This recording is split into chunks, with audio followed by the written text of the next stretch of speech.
ఎదుగుండగా ఉండటం కాదు, సర్వాంతర్యాన్ని అయిన విశ్వమంతా నిండి ఉన్న చైతన్య రూపంతో నిండి మానవులకు ప్రత్యక్షంగా కంటికి కనిపించేటువంటి పరమేశ్వరుడు మహానుభావుడు ఈ శ్లోకంలో మొట్టమొదటిగా కలిగినటువంటి ప్రార్థనా శ్లోకం. మనకి కూడా ఇది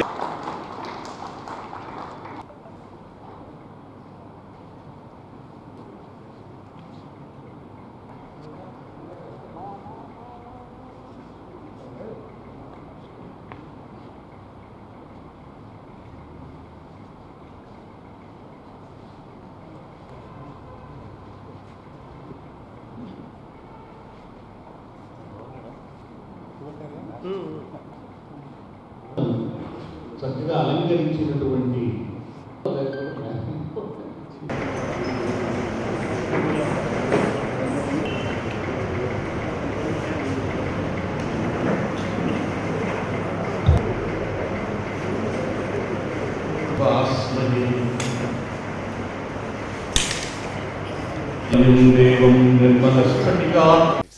సార్ లంచ్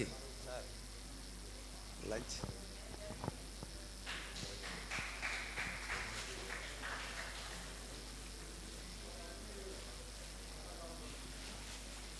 అందరూ లంచ్ చేసి వెళ్ళాలండి.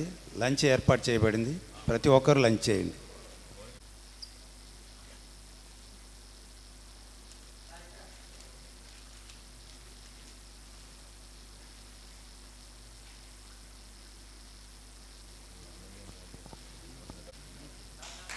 అంతటి మహానుభావుడు అన్నాడు, ఎవరు ఎన్ని పనులు చేసినా ఏం చేసినా వెనకాల అండదండగా ఒక ఆర్థిక హస్తం లేనిదే ఆ పని బయటికి రాదు, జనానికి తెలియదు. ఈ పుస్తకం వెలుగు చూడటానికి ఆవుల మురళీరెడ్డి గారు 2 ఏళ్ళు వెయిట్ చేశారు మాకు డబ్బులు ఇచ్చి, మరి వారిని నేను కూడా సత్కరిస్తా.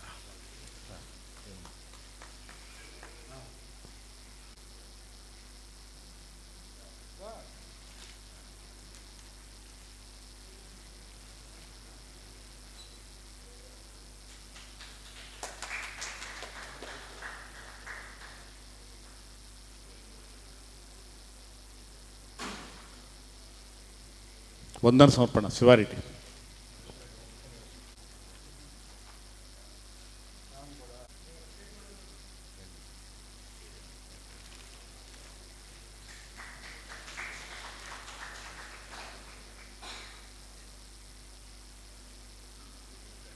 శ్రీ మర్రి రాజశేఖర్ గారికి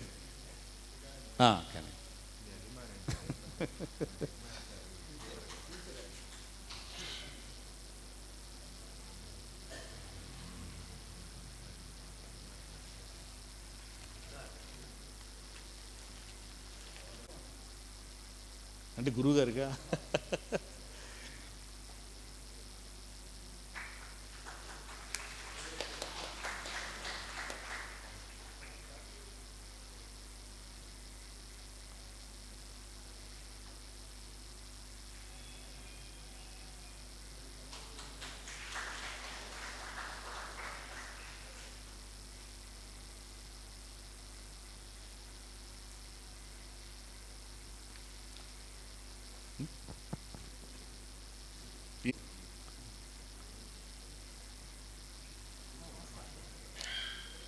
కూర్చోండి.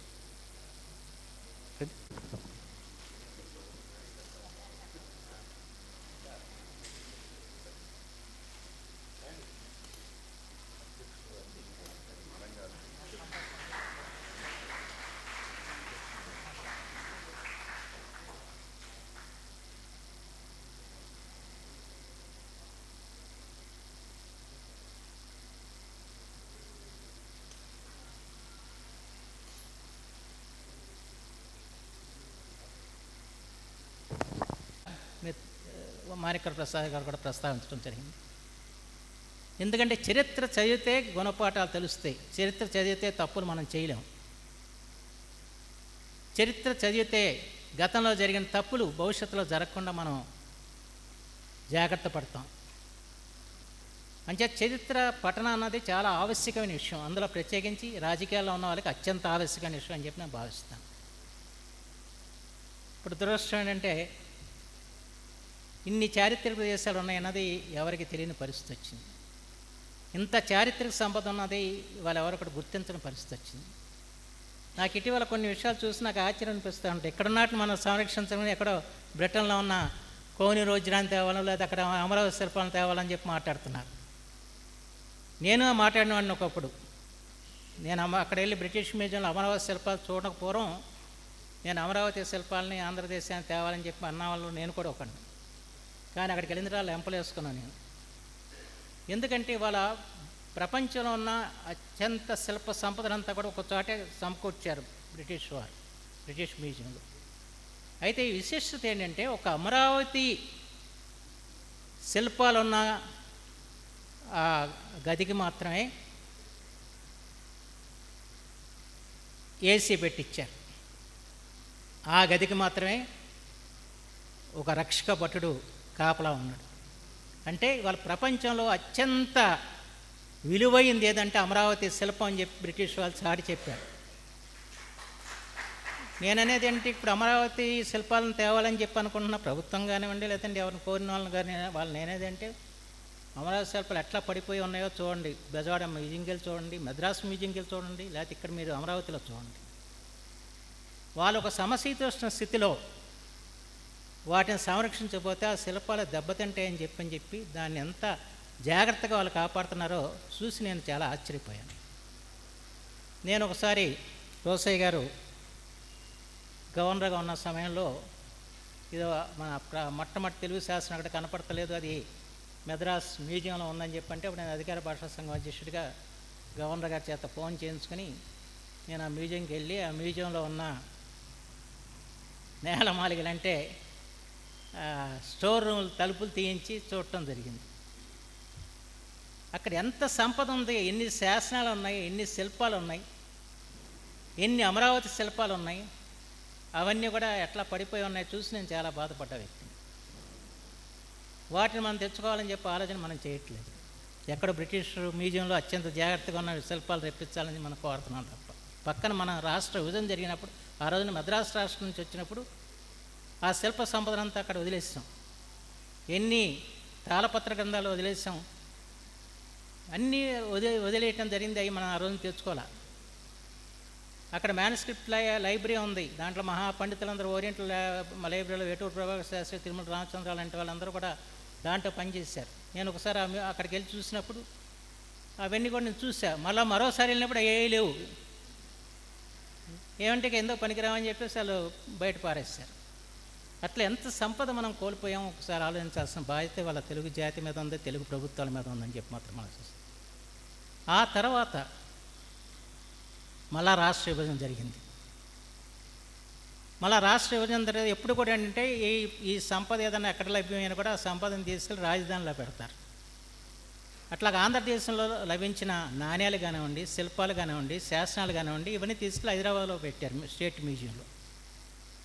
ఈ రాష్ట్ర విభజన తర్వాత ఆ స్టేట్ మ్యూజియంలో వాళ్ళ కొన్ని వేల సంఖ్యలో ఉన్నాయి మనం తెచ్చుకోవాల్సినవి. ఇటీవల నేను శాసనసభలో కూడా ఆ విషయం నేను ప్రస్తావించడం జరిగింది. ఈ రోజు వరకు మనం తెచ్చుకోలేకపోయాం. దానికి ఒక కమిటీ వేశారు. సరే వాళ్ళు ఏం ఉంచుకోవాలో మనం ఉంచుకోవాలని నిర్ధారించారు కానీ తెచ్చుకోవటానికి నిధులు సమకూర్చకపోవడంతో వాటిని నిధులు సమకూర్చకపోవడం ఎత్తు, తెచ్చిన తర్వాత ఎక్కడ భద్రపరచాలో తెలియని పరిస్థితుల్లో ఆ సంపదనంతా అట్లా వదిలేసిన పరిస్థితి ఏర్పడింది. సో అక్కడ అధికారులు మీరు ఎన్ని పట్టుకెళ్ళదుగా అని చెప్పి అనే పరిస్థితి వాళ్ళ దగ్గర ఉంది మాట్లాడుతామంటే. దీని మధ్య నేను అసెంబ్లీలో కూడా ఈ విషయం మీద నేను మాట్లాడటం జరిగింది. ఎందుకంటే చాలా విలువైన సంపద అంతా కూడా మనం హైదరాబాద్లో వదిలిపెట్టాం. ఎట్టి పరిస్థితుల్లో మనం తెచ్చుకోవాల్సిన అవసరం ఉంది. ఒక స్టేట్ మ్యూజియాన్ని మనం నిర్మాణం చేసుకోవాల్సిన అవసరం ఉంది. ఈ దిశలో మాత్రం ప్రభుత్వం తప్పనిసరిగా ఆలోచన చేయాలని చెప్పి మాత్రం ఈ సందర్భంలో నేను కోరుతున్నాను. ఎంత విలువైన సంపద, ఎంత చారిత్రక సంపద, దీని విలువ మనకు తెలియదు. మా ఘంటసాలలో ఒక బుద్ధుడి విగ్రహాన్ని దొంగలు ఎత్తుకుపోయారు. అది చిన్న విగ్రహం కాదు, చాలా పెద్ద విగ్రహం, టన్నులు బరువు ఉన్న విగ్రహం.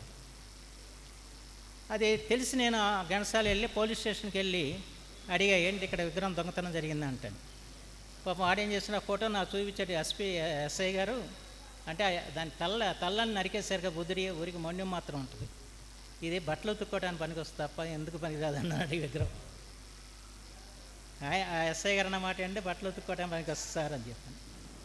అంటే మనకున్న పరిజ్ఞానం అలా ఉంది. అయితే అది ఎందుకు ఎత్తుకెళ్ళారు, అన్ని టన్నుల విగ్రహం ఎత్తుకెళ్తాను ఏంటి దాని ఇదే అంటే విదేశాల్లో దాని విలువ ఎంతో ఒకసారి ఆలోచించండి. అయితే అక్కడ ఏమైందంటే మద్రాసు సంబంధించిన ఒక ముఠా వాళ్ళు ఈ విగ్రహాలన్నీ కూడా ఇతర దేశాలకు పంపేవాళ్ళు దాన్ని ఇక్కడ ఆంధ్రాకు సంబంధించిన ఒకళ్ళకి వాళ్ళని తీసుకురమ్మని చెప్పి ఇవ్వటం. వీళ్ళకి ఏమైందంటే మధ్యలో బుద్ధి పట్టింది, ఏమనంటే మన వాళ్ళకి ఇవ్వటం ఎందుకు, మనం డైరెక్ట్గా ఇచ్చేస్తే పోద్ది కదని చెప్పి దీన్ని హైదరాబాద్ తీసుకుపోయారు. సరే ఆ తర్వాత ఏదో విశ్వ ప్రయత్నం చేస్తే అప్పుడు ఎస్పీ గారు ఏదో మొత్తానికి ప్రయత్నం చేసి చివరికి హైదరాబాద్ వెంగళరావు నగర్లో ఆ విగ్రహాన్ని పట్టుకోవటం జరిగింది. దాన్ని పట్టుకొచ్చి మళ్ళీ ఇక్కడ పెట్టాం. అంటే ఆ విగ్రహం ఎంత విలువైంది కాబట్టి దానికి అంత దొంగతనం జరిగింది ఒకసారి ఆలోచించండి. అంచేత ఈ విగ్రహాలు, ఈ శాసనాలు, ఈ నాణ్యాలు వీటి మీద విదేశాలకు ఉన్నంత ఆసక్తి మన దగ్గర లేకుండా పోయింది. ఆ రకంగా మన చరిత్రని ఎంత మనం సర్వనాశనం చేసుకున్నాం ఒకసారి ఆలోచన చేసుకోవాల్సిన బాధ్యత ఉంది. మన దేవాలయాల్లో చక్కటి శాసనాలు ఉంటాయి, విగ్రహాలు ఉంటాయి, వాటి మీద రంగులు పురిమేస్తాం, ఒక శాసనం మనకు కనపడదు. అంటే ఆ రకంగా ఏమాత్రం పరిజ్ఞానం లేని పరిస్థితుల్లో ఈ రోజున అధికారులు ఉన్నారు, ప్రజలు ఉన్నారు. ఇలాంటి స్థితిలో మనకు కనువిప్పు కలిగించిన వ్యక్తి ఎవరైనా ఉంటే శివారెడ్డి అని చెప్పి నేను భావిస్తాను. ఎందుకంటే వారు ఈ కొండవీటి హెరిటేజ్ సొసైటీ పెడతాం, దాని ద్వారా మళ్ళీ దీనికి ఒక వెలుగు తీసుకురావాలని చెప్పి ప్రయత్నం చేయటం, సరే ప్రభుత్వాలను కదిలించడం ఒక ఎత్తు అయితే, అక్కడ ఒక ప్రత్యేకించి ఒక ప్రైవేట్ మ్యూజియం ఏర్పాటు చేయటం అంటే అది చాలా పెద్ద విషయం అని చెప్పి మాత్రం మనం చేస్తాం. ఆ మ్యూజియంకి వెళ్తే మనకి మొత్తం రెడ్డి రాజ్య చరిత్ర అంతా తెలుస్తుంది. చాలా అద్భుతంగా ఆ మ్యూజియాన్ని తయారు చేశారు. ఇది చూసిన తర్వాత ఎందుకంటే నాకు ఇతర దేశాలకు వెళ్ళినప్పుడు నేను షేక్స్పియర్లు చూశాను, దానికి చాలా మంది కవుల యొక్క భవనాలు చూసాం లండన్ వెళ్ళినప్పుడు. అవన్నీ కూడా ప్రైవేట్ ట్రస్టులు నిర్వహిస్తున్నాయి. ఆ ప్రైవేట్ ట్రస్టులకు ప్రభుత్వం ఒక సహకారం ఉంటుంది. ఇది చూసిన తర్వాత నాకు అనిపించింది ఆంధ్రప్రదేశ్ ప్రభుత్వం ఇలాంటి ప్రైవేట్ ట్రస్టులకి ఆర్థికంగాను వారు సహకారం అందిస్తే వారు మన చరిత్ర నిలబెడతారు, మన చరిత్ర బదిలంగా కాపాడతారని చెప్పి అన్నది నా విశ్వాసం. ఆ దిశలో ప్రభుత్వం ఆలోచించాలని చెప్పి మాత్రం ఈ సందర్భంగా కోరుతున్నాను.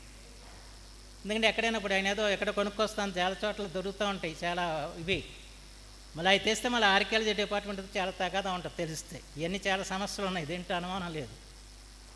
అంచేత ప్రభుత్వం అంటే ప్రైవేటుగా ఎవరైనా ముందుకొచ్చి ఆ ప్రాంతాల యొక్క చరిత్రని ఒక మ్యూజియంలుగా పురావస్తశాలగా రూపుదిద్దాలనుకున్నప్పుడు, లేకపోతే వాటిని పరీక్షించాలని ప్రయత్నం చేసేటప్పుడు వాళ్ళకి కావాల్సిన అనుమతులు ఇవ్వటం, అంతేకాకుండా వాళ్ళకి తగిన నిధులు కూడా ఇవ్వటం చేయాల్సిన బాధ్యత ఉంది. ఆ రకంగా చేస్తే మన చరిత్ర కొంతవరకు పరిరక్షించబడిద్దని చెప్పి అన్నది నాకు ఈ కొండవీటి హెరిటేజ్ సొసైటీ ద్వారా కలిగిన జ్ఞానోదయం అని చెప్పి మాత్రం మనం చేస్తున్నాం. ఎందుకంటే ఆ రకమైన ఆలోచన మనం ప్రభుత్వంలో కలగాలి. ఇప్పుడంతా పీపీపీ మోడల్ అంటున్నారు కదా, ప్రభుత్వం ప్రజలు ఈ సంస్థలు కలిపి చేసే కార్యక్రమం. ఆ రకంగా కొంత చేయగలిగితే ఇలాంటి శివారెడ్డి లాంటి వ్యక్తులు కానీ నలు ప్రాంతాల్లో మనకి లభ్యమైతే మళ్ళీ ఆంధ్రదేశ చరిత్రకి మళ్ళీ ఒక ప్రాభం తేవడానికి ఆస్కారం ఏర్పడుతుందని చెప్పి మాత్రం మనం చేస్తున్నాం. ఎందుకంటే పూర్వం కూడా మనం పురావస్తశాల ఏర్పడ్డాయంటే రాళ్ళబండి సుబ్బారావు గారు ఇలాంటి మహా చారిత్ర పరిశోధకుల యొక్క కృషి వల్ల జరిగాయి. అయితే వాళ్ళ మన పురావస్తశాలు ఉన్నాయి కానీ ఎవరు చూసేవాళ్ళు లేరు, చూడాలని చెప్పేవాళ్ళు లేరు. ఆ రకమైన పరిస్థితి రకంగా ఉంది. మనం రాష్ట్ర విభజన తర్వాత మనం దాని మీద దృష్టి పెట్టలేదు. ఒక స్టేట్ మ్యూజియాన్ని మనం ఏర్పాటు చేసుకునే పరిస్థితి ఉంది. ఇవన్నీ కూడా చాలా సమస్యలు. ఈ సమస్యల మీద మా పోటోలు ఎప్పుడు కూడా అసెంబ్లీలో మాట్లాడుతున్నాం. చాలా వ్రాతప్రతులు మన ఓరియంటల్ మ్యానుస్క్రిప్ట్ లైబ్రరీ మన హైదరాబాద్లో కానివ్వండి, లేదంటే ఇవన్నీ ఉన్నాయి, అవన్నీ కూడా తెచ్చుకోవాల్సిన అవసరం ఉంది. దాని మీద మా విద్యామంత్రి లోకేష్ గారు కూడా సమాధానం ఇచ్చారు, తప్పనిసరిగా తెప్పించి ఏర్పాటు చేస్తాను. ఎందుకంటే మన బ్రిటిష్ వాళ్ళు ప్రతి కాగితాన్ని వాళ్ళు జాగ్రత్త పరిచారు. బ్రిటిష్ వారి పాలన ఆంధ్రలో ఉంది. ఒక రకంగా అల్లూరి సీతారామరాజు గారు అనుకోండి, అల్లూరి సీతారామరాజు గారు చేతితో రాసిన ఉత్తరాలన్నీ కూడా హైదరాబాద్లో ఉన్నాయి. అవన్నీ మనం తెచ్చుకోవాల్సిన బాధ్యత మన మీద ఉంది. గురదాడ అప్పారావు గారు రాసిన లేఖలు కానివ్వండి అన్నీ అక్కడ ఉన్నాయి, నేను చూడటం జరిగింది. ఇవన్నీ ఎంత చారిత్రక సంపద ఉంది. ఆ సంపదనంతా కూడా మనం తెచ్చుకొని మనం పరిరక్షించుకోవాల్సిన అవసరం ఉంది. తెచ్చుకోవటమే కాకుండా ఈ తరం వాళ్ళకి చెప్పాలి, మన జాతి ఇంత గొప్పది, మన జాతి మహోన్నతమైన చరిత్ర కలది, వేల సంవత్సరాల చరిత్ర మంది, మన సాహిత్యానికి 1000 చరిత్ర ఉంది, ఇలాంటి చరిత్ర గల జాతిలో మనం పుట్టాము, ఆ జాతి యొక్క వారసత్వం మన ముందు తీసుకెళ్లాల్సిన బాధ్యత మన అందరి మీద ఉందని చెప్పిన ఉద్దీపన చేయాల్సిన బాధ్యత మాత్రం ఇవాళ ఉందని చెప్పి మాత్రం ఈ సందర్భంలో మనం చేస్తాం. అలాగే వాళ్ళ భాష సంగతిని ఎదురుగా చెప్పక్కర్లేదు, కనీసం అక్షరాలు రాని జాతి వాళ్ళు తయారవుతున్న స్థితి వచ్చింది. అలాంటి సమయంలో ఈ వేల సాహిత్యం ఏమైపోద్దో ఒకసారి ఆలోచన చేయాల్సిన పరిస్థితి ఉంది.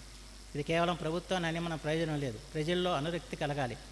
ప్రత్యేకించి తల్లిదండ్రులు పిల్లలకి తెలుగు నేర్పించాలని చెప్పిన ఒక జిజ్ఞాస కలగాలి. ఎందుకంటే మనది భాషాపూర్వకంగా ఏర్పడ్డ జాతి. ఎప్పుడైతే భాష నశిస్తుందో అప్పుడు జాతి నశిస్తున్న సత్యాన్ని ప్రతి తెలుగు తల్లిదండ్రులు కూడా గమనించి తమ పిల్లలకి ఖచ్చితంగా తెలుగు నేర్పించే విధంగా ప్రయత్నం చేసినప్పుడే ఈ జాతి పురోగతి సాధ్యమైందని చెప్పి మాత్రం మనం చేస్తూ, ఆ రోజునే మన తెలుగు భాష ప్రపంచ భాషగా రూపొందడానికి ఆస్కారం ఏర్పడిద్దని చెప్పి మాత్రం మనం చేస్తూ, ఈ రోజున ప్రత్యేకించి మా శివారెడ్డి గారు ఇలాంటి వ్యక్తులు చేస్తున్న కృషిని మనందరూ కూడా గమనించాల్సిన అవసరం ఉంది. వాళ్ళు ఎంతోమంది వదాన్యులు వారికి సహకరించారు. ఇప్పుడే బండి అశోక్ రెడ్డి గారు వారు 5 లక్షల రూపాయలు ఇచ్చారు ఈ కార్యక్రమంలో. నిజంగా చాలా అభినందనీయమైన విషయం అని చెప్పి మాత్రం మనం చేస్తున్నాం. ఎందుకంటే ఏదైనా మంచి పని చేస్తే సహకరించే వదాన్యులు ఉన్నారు. అందులో మీ గుంటూరులో చాలామంది ఉన్నారు నాకు తెలుసు. మంచి పని నిస్వార్థంగా చేసేవారికి ఎప్పుడు కూడా సహాయం అందుతుంది. ఇచ్చిన ప్రతి పైసా సద్వినియోగం చెప్పి నిరూపించబట్టే వారు వచ్చి ముందుకు వచ్చి వారికి 5 లక్షలు ఇవ్వటం జరిగింది. ఇవా అనేక కార్యక్రమాలు ఇప్పుడు వారు నిర్వహించడం జరిగింది. వారి ఆధ్వర్యంలో మళ్ళా కొండవీటి ప్రభావానికి, తద్వారా తెలుగు జాతి చారిత్రక పరిరక్షణకి మనందరం కూడా నడుం కట్టాలని చెప్పి మాత్రం ఈ సందర్భంలో నేను మనసారా కోరుకుంటూ, ఇవాళ ఒక తెలుగువాడు సంస్కృతంలో వ్యాఖ్యానం రాసి ఈ కాళిదాసు విరచిత అభిజ్ఞాన శాకుంతలానికి ఒక ప్రఖ్యాతి తీసుకురావటం మనందరికి కూడా గర్వదాయకమైన విషయం. అయితే ఏంటంటే దీని విశేషం అంటే ఆయన దీనికి కుమారగిరి వ్యాఖ్యానం అని చెప్పాడు. కుమారగిరి వ్యాఖ్యానం అని పేరు పెట్టాడు. అంతేకాని కాళిదాసు అభిజ్ఞాన శాకుంతలాన్ని పెట్టాల. ఇక చాలా విచిత్రం ఏంటంటే ఈ కాటయ్య వేమారెడ్డి గొప్పతనం, కుమారగిరి రెడ్డి ఆయన కర్పూర వసంతరాలని పేరు. ఇక్కడ వసంతోత్సవాలు జరిపేవారట. అలాగే లకుమాన నాటిగా మన నారాయణ రెడ్డి గారు రాశారు కదా మంచి కావ్యం కూడా, కర్పూర వసంతరాయలు. అయితే ఆయన పదాన్ని అధిష్ఠించడంలో కానీ ఆ పదాన్ని నిలబెట్టుకోవటంలో కానీ ప్రధానమైన పాత్ర వహించిన వాడు కాటయ్య వేమారెడ్డి. అయితే ఆయనలో ఉన్న గొప్పతనం ఏంటంటే తన రాజభక్తి మాత్రం చాలా మహా గొప్పదని చెప్పి మాత్రం మనం చూస్తున్నాం. ఎప్పుడో ఒకప్పుడు ఎవరైనా కూడా మనం చూస్తూ ఉంటాం, ఎదురు తిరిగే పరిస్థితులు వస్తాయి. కానీ ఆయన తన యొక్క చక్రవర్తిని ఎంతగా ప్రేమించాడు, ఎంతగా ఆయన పట్ల గౌరవ ప్రపత్తులు ఆయన ప్రదర్శించడానికి దీనికి కుమారగిరి వ్యాఖ్యానంగా దీన్ని తీసుకురావటే ఒక నిదర్శనం అని చెప్పి మాత్రం మనం చూస్తూ, ఇదంతా ఎలా వచ్చింది? ఆ రకమైన రాజభక్తి రావడానికి కానివ్వండి, ఆ రకంగా సత్ప్రవర్తన రావడానికి కానివ్వండి, సాహిత్యం ద్వారా వచ్చిందని చెప్పి మాత్రం మనం చేస్తాం. సాహిత్యం చదివినవాడు ఎప్పుడు కూడా సన్మార్గుడుగా ఉంటాడు. సాహిత్యం చదివిన వాడికి ఎప్పుడు కూడా మంచి ఆలోచనలు వస్తాయి. ఒక సత్పురుషుడిగా తయారవడానికి ఆస్కారం ఉంటుంది. అదే సాహిత్యం యొక్క పరమ లక్ష్యం అని చెప్పి మాత్రం మనం చెప్పుకోక తప్పదు. అలాంటి పరమ లక్ష్యాన్ని మహాపండితుడిగా, మహాపరాక్రమవంతుడిగా తన జీవితంలో చూపిన వ్యక్తి కాటయ్య వేమారెడ్డి గారు. వారికి నా నివాళులు అర్పిస్తూ సెలవు తీసుకున్నాను. జై. కొండవీడు ప్రాంతాన్ని పరిపాలించే రెడ్డి రాజుల ఒక మంత్రి గారు కాటయ్య వేమారెడ్డి గారు మన కాళిదాసు రచించిన అభిజ్ఞాన శకుంతలాన్ని ఆయన వ్యాఖ్యానం రాశారు. ఇది మనకి సులభ పరిచయం చేయడానికి ఈరోజు ఒక పుస్తకాన్ని ఈ ట్రస్ట్ వాళ్ళు వేసి కొండవీటి హెరిటేజ్ సొసైటీ అనే పేరుతో ఈ పుస్తకాన్ని పబ్లిష్ చేశారు. దీన్ని ఆవిష్కరించడానికి ఈరోజు మండల బుద్ధప్రసాద్ గారు పెద్దలంతా వచ్చారు. మంచి పుస్తకం ఇది, మంచి పురాతనమైన పుస్తకం. రెడ్డి రాజుల వైభవాన్ని తెలియజేసేది. అదేవిధంగా ఆ కాలంలో సాహిత్య సంస్కృతులు ఎలా ఉన్నాయో ఒకసారి మాట్లాడుకోవడానికి ఈ సభ ఏర్పాటు చేయడం జరిగింది. అది దీని ముఖ్య ఉద్దేశం.